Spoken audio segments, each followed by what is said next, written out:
এমন একটা শব্দ যেই শব্দটা যদি কোনো আয়াতের শুরুতে আসে এই আয়াতটাকে আরো শক্তিশালী করে ফেলে, যে তার মধ্যে সন্দেহের কোনো অবকাশ নাই। ইন্না শব্দ আনিয়া তারপরে বলেন আশিরকা লাযুলমুন আযীম, নিশ্চয় শিরিক হয়েছে সব চাইতে বড় জুলুম, সব চাইতে বড় পাপ, সবচেয়ে বড় অন্যায়। এই শিরিক যদি কেউ করে তাহলে যারা আল্লাহ ছাড়া কারো কাছে মাথা নত করে তারা মুমিন মুসলমান থাকে না, তারা মুশরিক হয়ে যায়।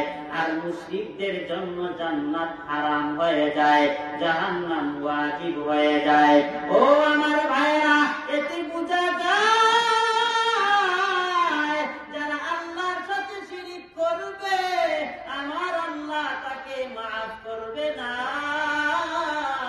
এজন্য আল্লাহর সাথে শিরিক হয়ে যায় কিনা এটা খুব চিন্তা করতে হবে, ফিকির করতে হবে। ও আমার ভাইরা, চলার ক্ষেত্রে কখনো আল্লাহর সাথে কাউকে শরীক করা হয়ে গেল কিনা না এটা খুব বেশি ভাবতে হবে, খুব বেশি ভাবতে হবে। আল্লাহর সাথে কাউকে শরীক করা যাবে না, যাবে না। আপনারা দেখেন হযরতে লুকমান হাকিম একজন কালো ব্যক্তি, এত বেশি কালো যার নাকের সেন্টার ঠিক ছিল না, ঠোঁটের সেন্টার ঠিক ছিল না, বডিটাও সুন্দর না, খাটো, আবার এত বেশি কালো। পৃথিবীর মধ্যে যত কালো আছে তোর মধ্যে অন্যতম একজন কালো লুকমান হাকিম। কিন্তু আমার আল্লাহ এত বেশি ভালোবেসেছে ওই লুকমান হাকিমের নামে কুরআনের মধ্যে একটা সূরা আমার আল্লাহ এনে দিলেন, সূরার নাম সূরা লুকমান। ও আমার ভাইরা, ওই লুকমান হাকিম তার সন্তানকে ওয়াজ করেছিলেন, ও আমার সন্তান,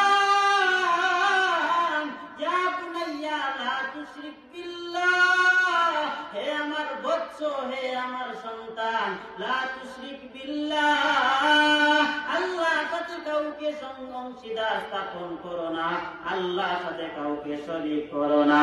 কারণ কি জানো?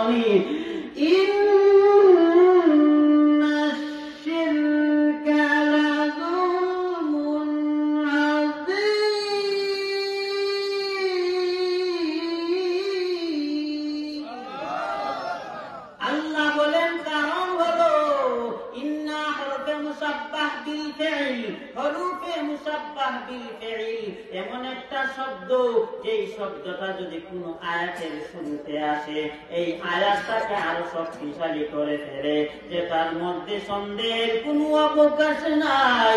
ইন্না শব্দ আনিয়া তারপরে বলেন আশিরকা লাযুলমুন আযীম, নিশ্চয় শিরিক হয়েছে সব চাইতে বড় জুলুম, সব চাইতে বড় পাপ, সবচেয়ে বড় অন্যায়। এই শিরিক যদি কেউ করে তাহলে